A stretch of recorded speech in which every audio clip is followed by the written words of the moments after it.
என்னும் என் ஆசையின் ஓசையை கேளடி கொஞ்சம் என் ஆசையின்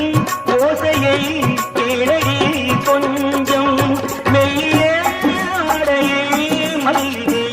பூஜினை மூடவும் வேண்டுமோ